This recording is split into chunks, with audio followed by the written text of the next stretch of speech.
Welcome to the Being Curious Show. I'm Brian Mariani, founder of No Shift Own. And I'm Kelly Wagner, publisher of Edge Magazine.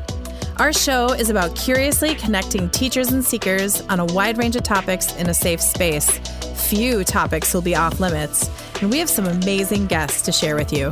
Our intention is that our conversations will spark your own curiosity to create a life that lights you up and inspires you to be kind, thoughtful, open-minded to yourself and others. So, Brian, what are you curious about today? I'm really curious today because we have a really, really awesome show coming up. And it's going to be, no pun intended, but a different angle than we usually go from. Do you know what I mean? Like a different angle? Nope. We're not doing like spiritual. We're looking at angles and spaces and energy, how things interact in the space. Anyway, we'll get to that in a second. How's your summer going? I'm like, you lost me for a second, man.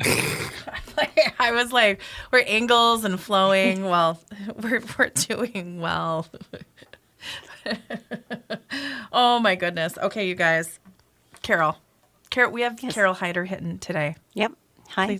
Please say hello to everybody. Hi, everyone. Okay, here we go. Here is her official bio. I'm going to straighten up a little bit to be able to say this correctly. Carole Hyder is an internationally recognized consultant, speaker, teacher, author, and trainer in the field of Feng Shui. Her integrative spaces strategy combines ancient practices with modern research. I love that, ancient with modern, kind of going hand in hand to create superior environments. Carole holds an MA in East Asian Studies and has been a Feng Shui consultant since 1992, having studied with His Holiness Grand Master Thomas Yin Yun, Her Holiness Crystal Chu. Rinpoche?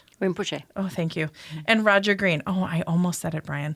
All master teachers in their respective philosophies of Feng Shui. Welcome, Carole. Thank you. If I die, will you read that as my eulogy? Yes, I will, but I'll do it long. much better, and I'll get the pronunciations of the Grand Masters that you studied with correctly. Thank you. I love that you said about modern research and ancient practices. Yep. I think that's really... It's so what you do.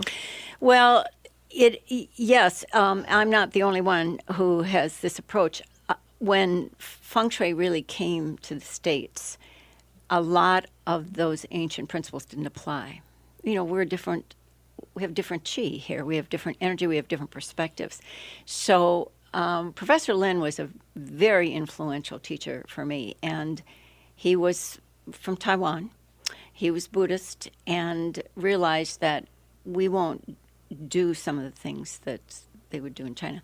So he was very open and had a lot of fun and curiosity about modernizing. And this is also now moved, not necessarily because of his work, or even mine, but there's a whole new thing out there called neuroscience. There's neurodesign, which is really saying that the environment affects who you are and how you respond to the world. So why Feng Shui? What got you curious about it? What it is, for any of our listeners, I just had this thought bubble. Some people might not know what Feng Shui is. What is it? It's an approach. It's not, it's often mistaken as an interior design approach. Yes, we talk about what you have in your space, but most of us are not interior designers, so we don't come with that background. But it's looking at your space in terms of how does it impact you, and it's a personalization of the environment. And because I can say, oh, you need orange here, and somebody hates orange, so we need to really take a look at what's the importance of that color, how can we incorporate it in other ways, and then the whole concept of energy. Right. Like orange may be behind the wall covering, and then we put wall covering over it, and yet Feng Shui will work. It's wind and water. Feng is wind, Shui is water. So it's about movement and flow and change. And I think that's really an important thing because a lot of people say, oh, I'm Feng Shuied, now I can't move my couch. And it's like, that's not the point of this. The point is that for now, maybe the sofa's in the right place or the artwork, but there's movement. You change. I don't wear the same outfit every day, and so you want your space to reflect where you are in the world, and not only now but moving forward. So does that mean with your professional take that this is it's an iterative process with the person, whether it's a home or an office? There's something in your process where you'll say, look, this is what it is today. Yeah. And do you have like a checkpoint? Is it like, let's touch base in 3 months? Or what kind of process do you have to keep it Feng Shui? Yeah, that's a really good question. It's a very individual thing, obviously, Brian. Some people say, I did what you told me, and I didn't like the plant there. And it's like, well, then that's not working. I mean, good Feng Shui isn't always the same for everybody. And so, or I thought I'd really like this color. I realized why you told me this color, and I just can't stand it. So, or sometimes it's okay, like, oh, the plant was fine, and then all of a sudden I realize I just irritates me. It just annoys me that it's there. So you have to pay attention to these kinds of things. Sometimes that takes a week, and I could come back in a week and do something different. And sometimes it takes years till they finally go, you know what, I realized what was irritating me is this bedroom has been blue for 5 years because you said to do it then, and now I don't like it anymore. So, you can't just say in 3 months I'll be back and then we'll change things, because in 3 months it might still be just fine.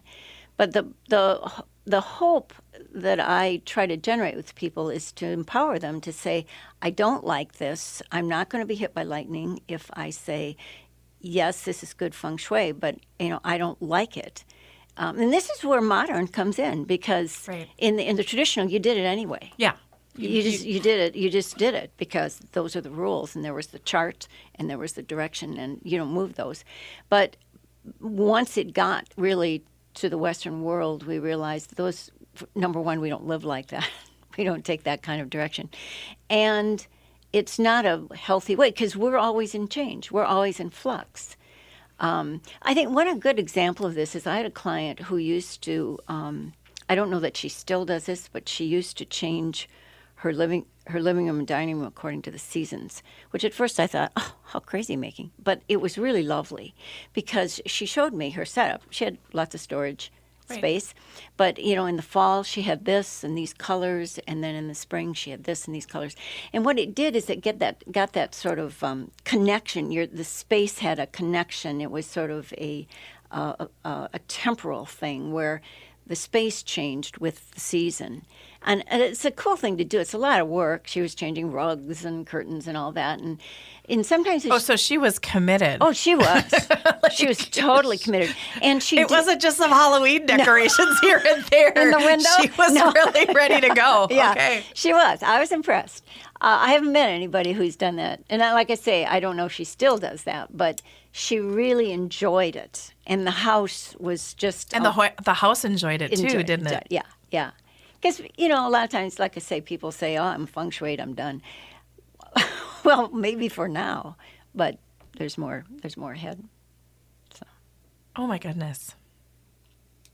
So I'm curious, and I'm really... Brian has I a feel new really house, by the lucky way. today. Yeah. I honestly feel really lucky, Carole, because I'm someone who I've always allowed myself to allow the idea that I might be a little neurotic around my space. Like, I take it very seriously. Not you. But I'm okay. I've accepted that about myself. I like that I care a lot about my space. I like that it's very, very clean. I like my things in order. And I get a lot of peace, comfort, and joy through the process of doing those things and having it look and feel and appear a certain way. And I'm wondering, is there any connection between a space being clean and things being in order with what you do with Feng Shui, or are they very separate? Oh, no. They're totally connected. Okay. So here's an example. People do call me for lots of reasons. They've just moved, they're building, they're designing a house, they're getting a new place. And every now and then I'll get somebody who'll say, please look past the clutter. And I have been in 2 homes that were hoarders. And I give them credit, they invited me in. Yeah. Because they did not have to do that. They did not have to do that at all. And if the clutter is sort of like the curtain that does not allow you to move forward. And I'm not a therapist, and so but I try to explain that the reason they're stuck, and this is, both of them were like, I'm stuck, I can't move forward, I can't, I'm not making enough money, and I don't know what to do, and yet there was all this massive amount of furniture and things and files and books.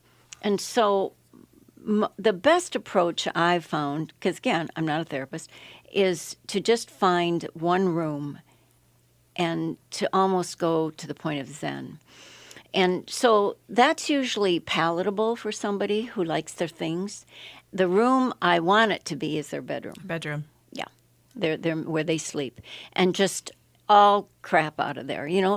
People put their old computers that have died in their bedroom, like, I want to get them out of the way.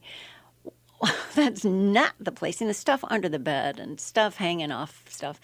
And so that's the one, that sort of gives them a sense, their toe is in the water. Like, what does that feel like to have your bed cleared off so you can actually get in the whole bed, you don't have stuff on half of it? And what does it feel like when the dresser top is completely clean? And I'm pretty strict about that. Like, no, you can't put that candle up there. It's totally empty. And it gives them a chance to see that. So to answer your question. And feel it. And feel it, yes. And then you ask them, how did you sleep last night? That's right. And they're like, I don't know why, but I had the best night's sleep ever. And you're like, okay. That's right. Right? How about that? Yeah, so clutter is really, it's a impediment to really taking a look. So I in both cases just kind of let go of the rest of the space, because my hope was that it would start to kind of move out into other parts of the house. But if it didn't, at least the most important room, their bedroom, was in good shape. So tell us some of your expert tips on how to set up a bedroom. And I know everyone's home is different and everybody else is different, but there's got to be some... Yeah, there's some standard things. Yep. The one thing is you should have a headboard. And I know there's people who say, oh, no, I don't like headboards. Well, here's the thing. This space reflects your life, and a headboard represents support, backing. And we take that literally and say, if you don't have a headboard, are you losing support in some things? Do you not feel like somebody has your back? And so that's one thing. Nothing under the bed. Yeah, I know that's such a good storage spot, though. I know it is. Okay, tell us why. Well, I'll tell you a story. Why? A quick story. I dealt with a woman who had just gotten divorced, and she wanted to meet somebody, and it had been a couple years, and she didn't know why she wasn't meeting anybody, and it wasn't happening. We went to her bedroom, and I looked under the bed, and I said, oh, you got all these books here. And she said, oh, those are all my books that I read when I was going through my divorce. It was all about divorce procedures. Under your bed. Under her bed. So energy, everything's energy. And, whatever you have under the bed, whether it's books or skis or luggage or shoes, that's all yang energy. And you can put something like bedding under there, or night shirts, nightgowns under there. But don't put active things under there. It'll influence your sleep. So that's nothing. Don't store your books in there. Okay. You can have a book if you're reading it. Kelly, I have to ask you, do you have crystals under your bed? I might. I'm more worried about the other things that we have under our bed. Let's just be honest. Well, I'm not going to say it on air. No. I was trying to give you a layup there. They're more my husband's things that he stores under the bed. And now I'm just... And the cats love to hang out underneath our bed. Sure. Right?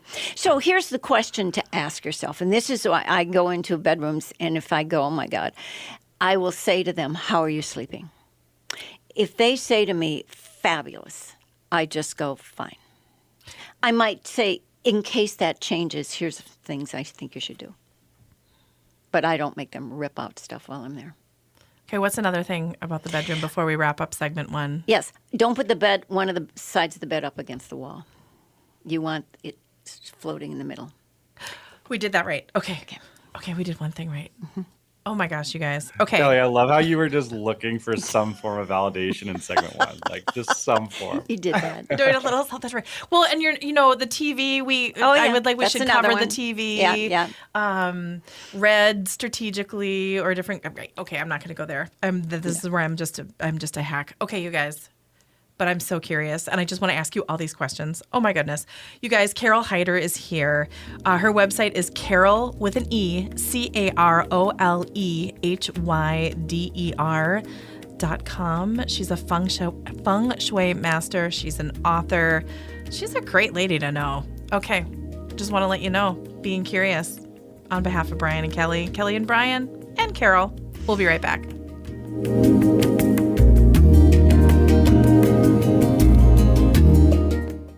Discover Strains of the Earth, your go-to destination for all things holistic. This family-owned dispensary in Jordan and Carver offers a curated collection of high-quality mushroom products like gummies, tinctures, supplements, and more. Our knowledgeable staff members can guide you with expert recommendations and responsible usage tips. Explore the selections at strainsoftheearth.com and enjoy convenient delivery right to your home. Strains of the Earth, saving the world with mushrooms. Do you or someone in your family suffer from nightmares? Is your home cluttered and you can't seem to clear it out? Your home or office may have low vibrational energy, and it could be impacting you and your family. Using the ancient techniques of dowsing, Master Dowser Annette Regalo can raise the vibration of your home or office by identifying and curing stress lines and negative vortexes that may be creating disharmony in your home or office. Annette has over 20 years of dowsing experience and is passionate about creating high vibrational spaces for others to live and work. Contact Annette today at 612-394-3736 or AnnetteRegalo.com to schedule your free dowsing consultation. When you transform the energy of your environment, you transform your life. Remember, that's AnnetteRegalo.com. AnnetteRegalo.com.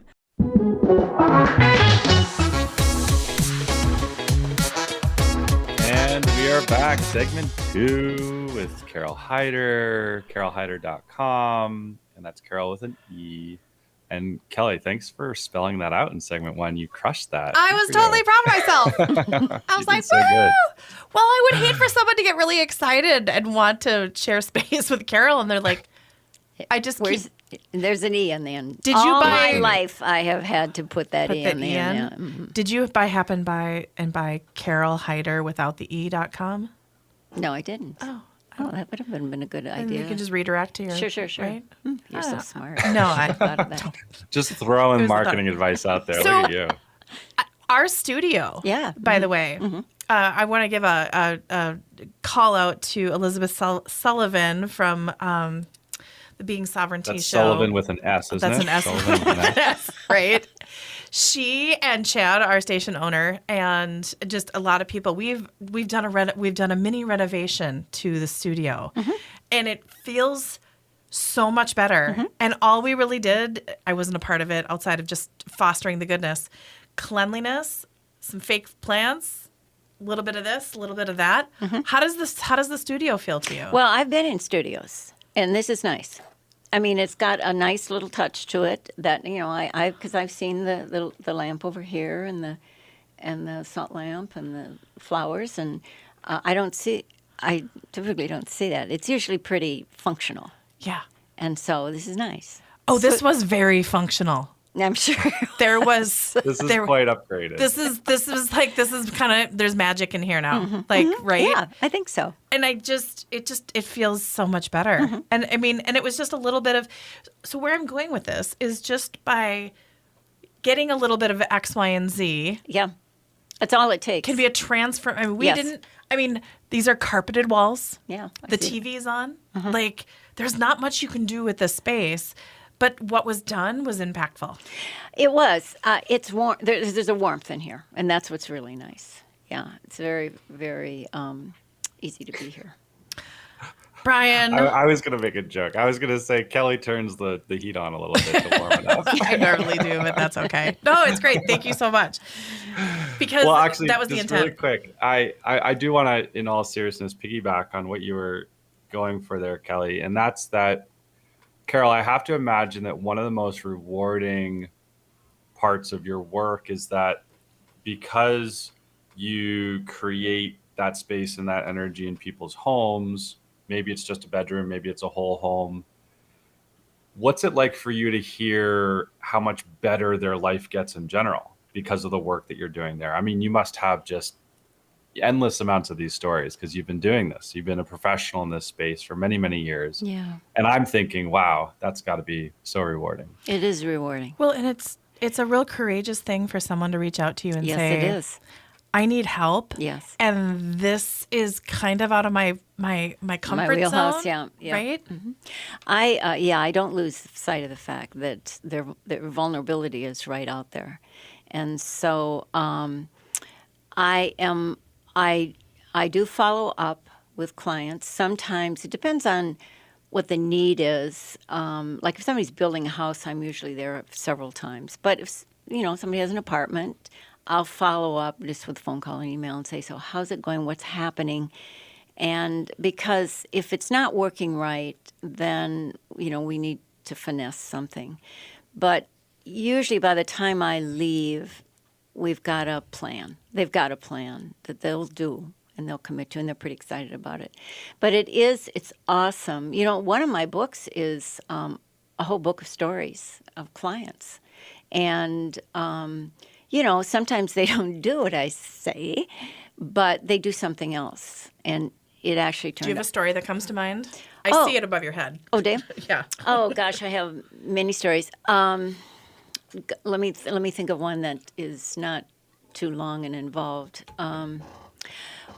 Well, okay, sure. I can tell you an abbreviated version of a couple who had a lot of money issues. And, in Feng Shui, we have this mental map that we use that delineates where certain touch points for certain parts of your life. Like there's a money area and there's a health area and there's, a relationship area. And their garage was in the money area. And it was in fact, they couldn't park in the garage, a double car garage. They had so much stuff. And so I wanted to be real sensitive to that. Like, what is it that's here? And, it was a bunch of stuff and stuff they didn't even know, but boxes they'd brought and hadn't opened. And so, pointing out that that's their money area sort of set them on fire. But the thing that was interesting is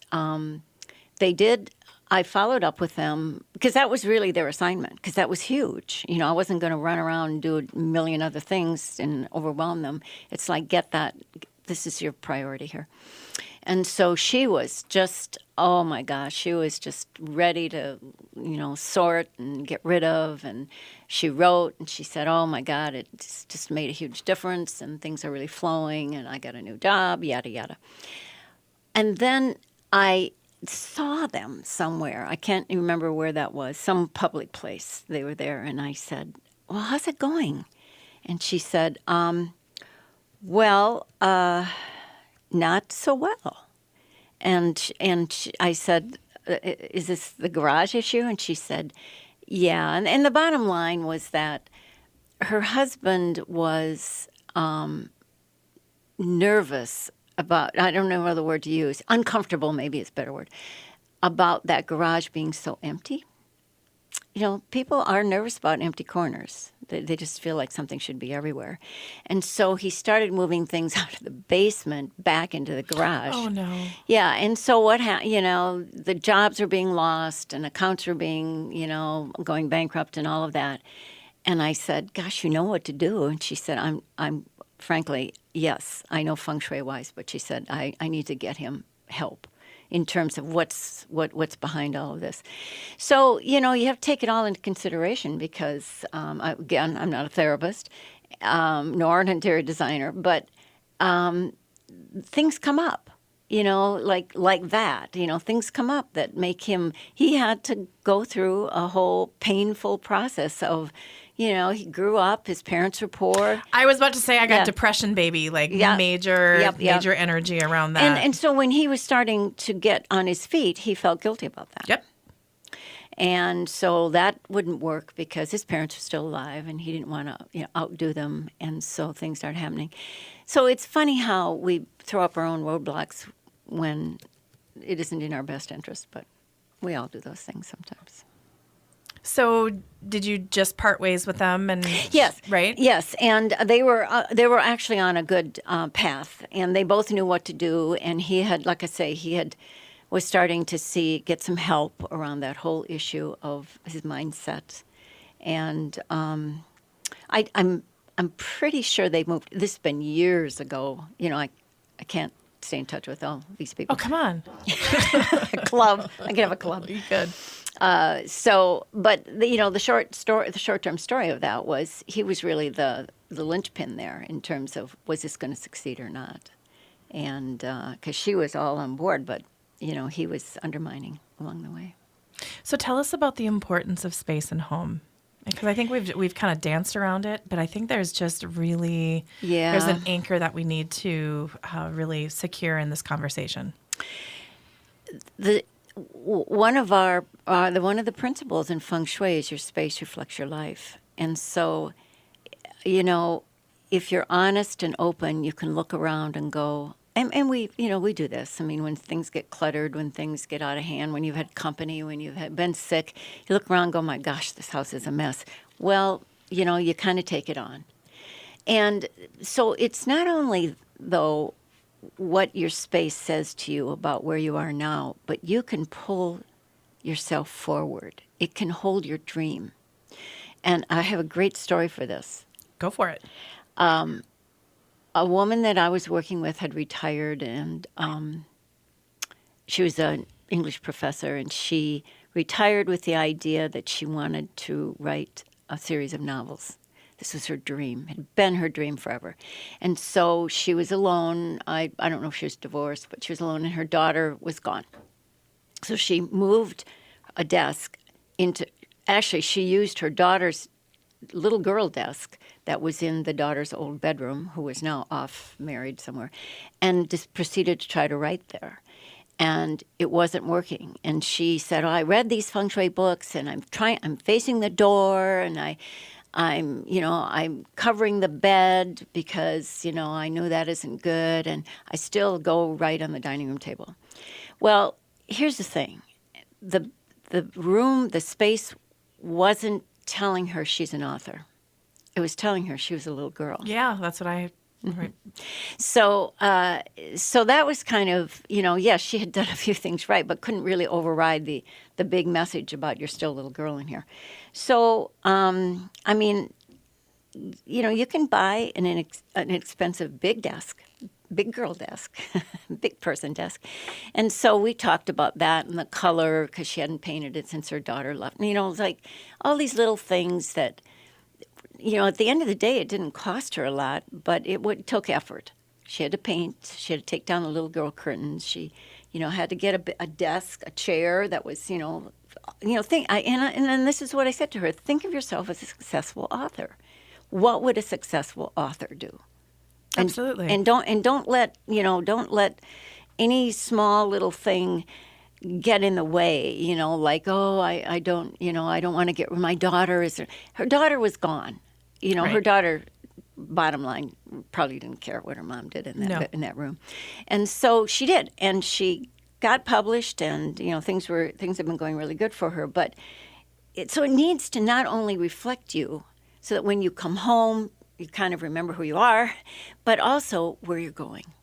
Like, is this going to pull me forward? Is this, and it can be the simplest thing. It could be something, I tell people, get something that's a little bit out of your norm. Like, I can't afford that, or, that would be too extreme.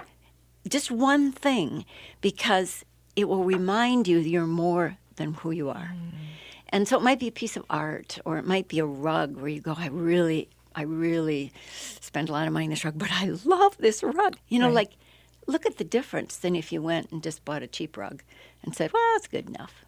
Yeah. Well, good enough is not good enough. No. So that's what space does. It's like your mirror.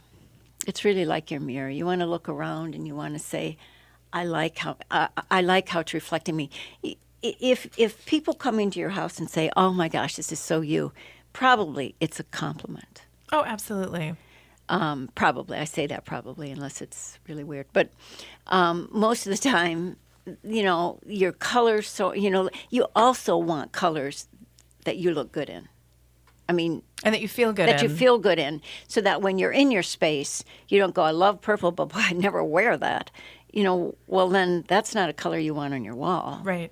Or greens, or just find something you go, "That's really complimentary to my eyes. I'm going to paint my wall that color." And then you belong to each other. Right. And there's a real synergy. Tell us about front doors. Oh, I have just had this feeling to just tell us about front doors and yes. the importance, because I think there's a lot. Right. There's a big importance about that. And even like the doormat going in also impacts it. Okay. Yeah. All right. Well, the Feng Shui rule is you want to use your front door.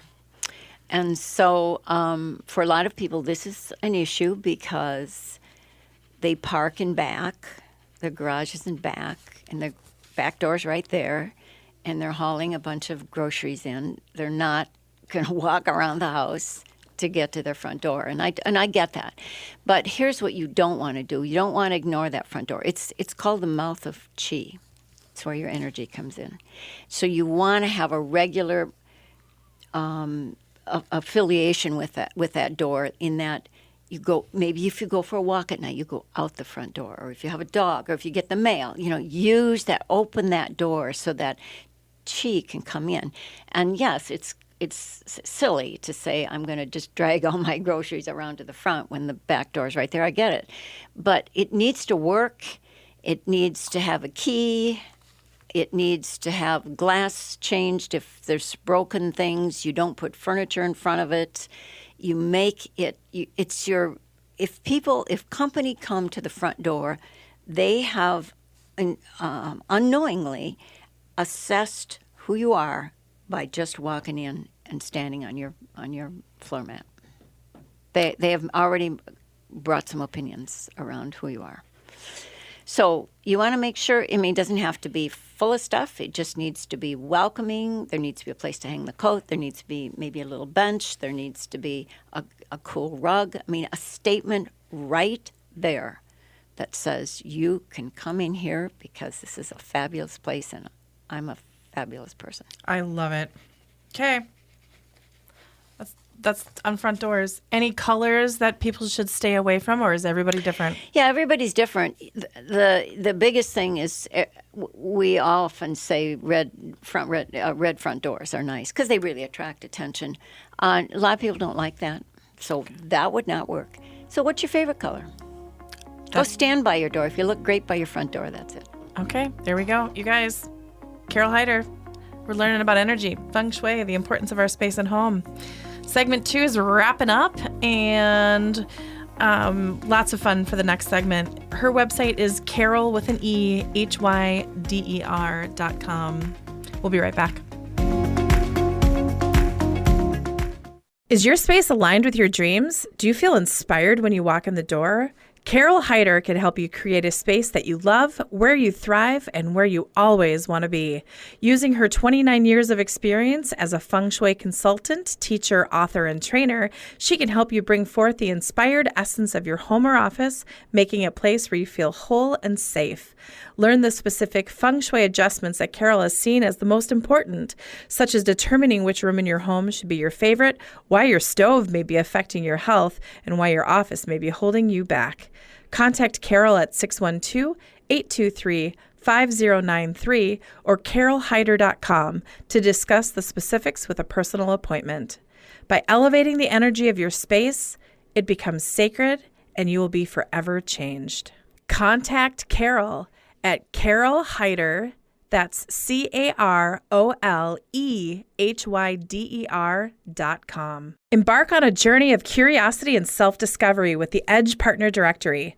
Are you curious about unlocking your potential, exploring mystical realms, or diving deep into the intuitive guidance?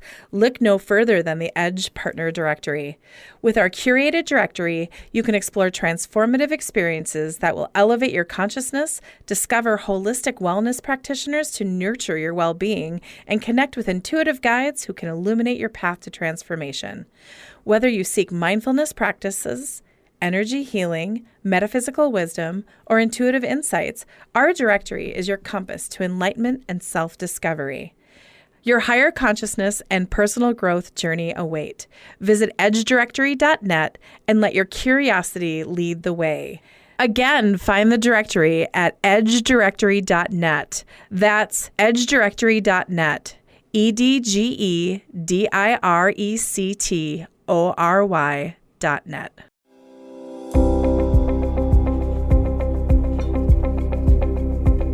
And we're back. We're with Carole Hyder, Feng Shui Master, CaroleHyder.com. And again, I was really, the alarm bells were honestly going off in segment 2 when I was hearing about how impactful this work is, always for the positive in the end. But I found it to be very interesting that for some people, this could really showcase the worst of them. You know, when you shared that story about, like, in my mind, I was the weird kind of human in me that's like rooting for the positive and the win. I was rooting for that story to end with that woman divorcing this guy and like moving on with her life and, you know, living this incredibly successful, because it was just so alarming, his issues that were causing all of this in the space. And again, I was rooting for more of like the short-term win there. The biggest win would be he figures this stuff out, they live happily ever after. Yeah. But it was a real stark reminder. You know, for me personally, I make my bed every day. On my worst day, on my absolute worst day, I command every cell in my body to make that bed, because if that doesn't happen, I know it's pretty much, I've lost control. I've lost too much control, right? Like, we have our bad days, we have challenges that come up, but to me, in my own personal experience of my life, that is a absolute must every day. And even that little moment where I look at that bed and it's creased and it's made and it looks good, it's enough to get me through my worst day. Yeah. And so I have a deep respect for you and what you do. And I really, it was alarming for me to hear those stories, because I thought, wow, you know, there's so many people who just don't get it about the importance. And so I really just want to acknowledge you. I want to highlight you. I want to invite anyone listening to really tune in to this episode, to listen to the stories, to listen to your expertise, to connect with you, because shifting the energy and space of even a bedroom or one room in a house can literally impact the entirety of your life in so many great ways. So that was very, it was a poignant moment for me to hear what you shared there. Yeah, thank you. That was well said. There's something about the bed making thing where it's a discipline. And, you know, some days it's like the only dang thing that went right. You know, you got your bed made. And I've had moments when, you know, I don't know, so I overslept and I'm running around and I come home and there's the bed and I there's just an icky feeling about, oh man. And it might be 5 o'clock at night and I'm making the bed because I have to finish the day off better than the way it started. So it's a small thing to do, and it's free. It's easy. It's free. It's easy. It doesn't take a lot of time, and you know, you just walk by and you see it made, and it's like, oh, there's an endorsement that I'm okay. Have you ever walked I'm going to go two different ways in the conversation. It's interesting when you can walk into a home that is like this beautiful $1 million home. I'm just using that as an example of just showing the bar that I'm going with, and it just feels gross. Yeah. Yes, I've had that feeling. I also sometimes go in homes of that caliber and realize if I just open a closet, the whole story is there. You know, they may have put things away, they may have expensive things, but the story of their life is in that closet, and it's not pretty. So what do you do in those situations where someone hires? Talk to us about someone investing in your time. What does a session look like with you? Yeah, well, there are a couple hours usually. Usually by after an hour and a half, everybody's exhausted because I'm pretty well. We go through room by room, and I also want to know why am I there? Because I may start heading off in one direction, and they're like, yeah, well, I really want to talk about my health, and oh, so we get real clear on why am I here? What is it you want to have improved? And so that's where we'll start. We'll focus on that. But they aren't isolated. I may be in the health area, and as it turns out, it is affecting their money, or it is affecting their relationship, or the relationship is affecting so we can start in where they think they should start. And then we physically go to that particular area, and then we kind of see how that morphs. It's a very organic process. And I have gotten, most of the time I don't know the people. So I feel, it's not like I'm going to see them in the grocery store. So I'm real direct. Right. I try to be kind, and I'm direct, and I'll go here's where I think you get your biggest bang for your buck. And do with this what you want, but here's why I think you're experiencing this pain, and I know this will be more pain for a short time to get it cleared out or fixed or painted or moved or whatever. But in the end, this is exactly what you're going to need. And, I can't do it for them. And I think sometimes I'm happy that I'm not an interior designer because they go back and they, fluff the pillows and do all that. And this way I walk away, they've taken notes, or sometimes I send them my follow-up notes. It depends on how things are going. And I'll just do a follow-up email or call later and just say, so where are we here? And are you okay? And what do you need? If you need anything. Right. Yeah. So, I pace myself. I pace the client. I would rather do 2 shorter appointments and drive there than one really long haul, because after a while I'm tired. I'm not seeing things clearly. You run a lot of energy doing this kind of work. Absolutely. So I think, they're pretty custom. I mean, they're all custom, obviously. I don't just walk in and say, well, you do the front door, and then you do the bed, and then you do, I want to find out what was the motivation. Why am I here? That's beautiful, because you don't want to just go, oh, everything looks great. Yeah. You're fine. You're fine. That was great. Thank I'm you. sorry you aren't feeling good, but you're fine. Yeah, you're just fine. Everything's good. So during COVID, Yeah. a lot of people started to work from home. Yes. And the home, and I know you wrote an article in the Edge magazine a couple issues back, these homes had a cadence. Mm-hmm. A lot of people left for work, and the home had its own rhythm. Yep. And then all of a sudden, there's lockdown, there's people working from home, there's kids at home learning from home.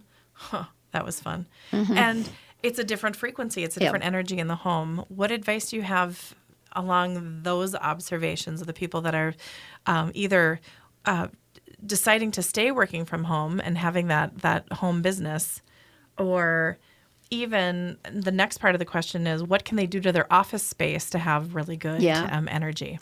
Yep. I did a fair number of Zoom appointments during COVID, obviously for reasons unspoken, and it was usually around the office. Well, a lot of people were caught with no office at home, And so there they are working in the stairway. Believe me, I saw that. Yeah. And or on the kitchen table or the dining room table or the coffee table. And there is sort of I don't know if argument's the right word, but there is, like, do you separate your work from your life, or can your work blend with your life? Some of that's personality. Right. Some people can do that. But not that all said, there really does need to be a separate base camp for your work stuff. Got it. Like you don't keep your pajamas in the kitchen. So you need to have a place where you can put the files, put the computer, put the thing. And maybe it isn't a completely dedicated office or space, but it should not be in the bedroom. The office should not be in the bedroom. Okay, that makes sense. Yeah. It should not be in the stairwell. But it could be, it could be a corner somewhere, some part of the living room or... Does it need a door? Well, ideally, but in some cases there was, you're in the dining room, and luckily Right. It was a dining room they weren't using much, so they converted it to more of an office, but it didn't have doors. I saw some very clever things with standing screens that you could remove when it was time to go back to your office if you ever did. I saw actually kind of a nice setup with bookshelves. So the bookshelves kind of came out, so they kind of cut off that work energy, so Right. it wasn't, rambling all over.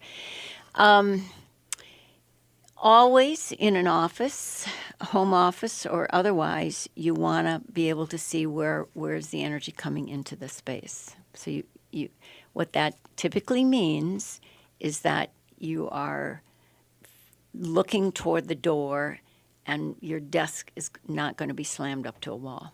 Okay. Brian, how's yours? I checked. Mine's doing okay. Yeah, yours I've seen yours, yeah.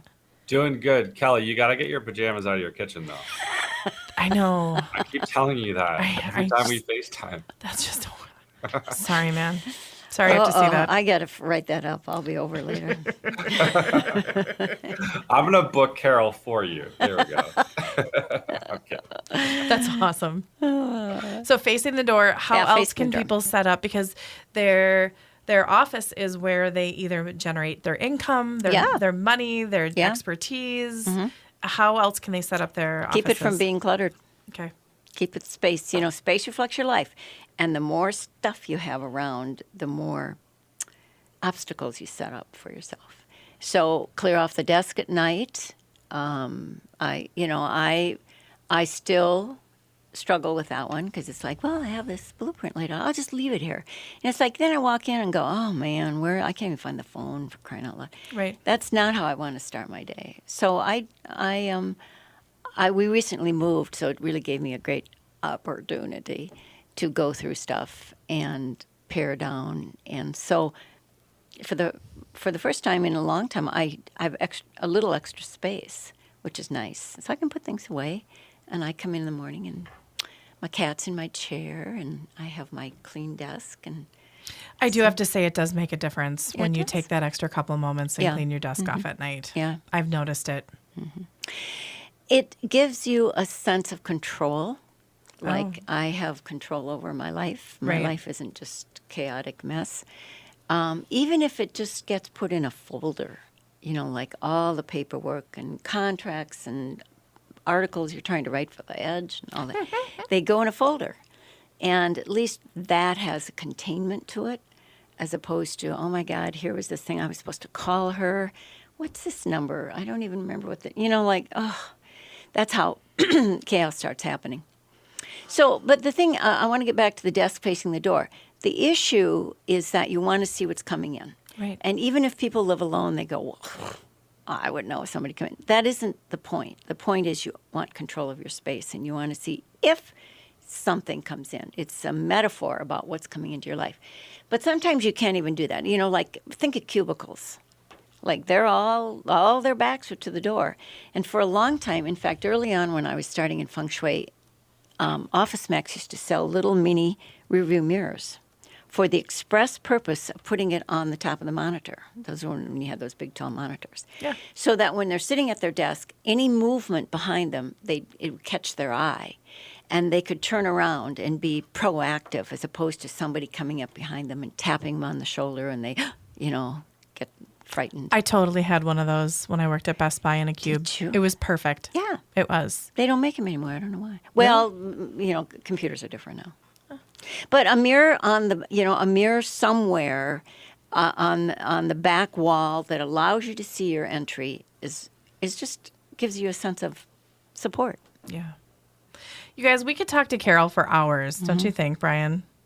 Absolutely. I was going to say, as we wrap up, in your fastest, most eloquent way, Carole, what would be a take-home action for anyone listening right now? And then, what would your invitation be for someone who's really considering working with you? Sure. Okay. If you want change in your life, if you're really welcoming change in for whatever reason, you're sick of your job, you want a relationship, you don't want a relationship, you're not feeling well, there's a very traditional thing to do, and it's pretty effective. You find one little area, like could be your dresser top, could be the top of a counter, it could be a shelf, and you move 9 things. Okay. You could rearrange the whole shelf or the whole tip. Or in that process, you might throw some things out. And it's just a whole new message that you're getting. And use your front door. Use your front door. Okay, you guys. Carole Hyder. Amazing. Go for it, Kelly. She is a Feng Shui master. She is an author. She also has some DVDs and CDs. We didn't even touch on that, but some Feng Shui music. Check her out at Carole, with an E, Hyder.com. Thank you so much for being in here today. We really appreciate it. Thank you, guys. It was fun. Absolutely. Being Curious Show with Kelly and Brian and Kelly and Carole. Thank you so much for listening. We'll see you soon.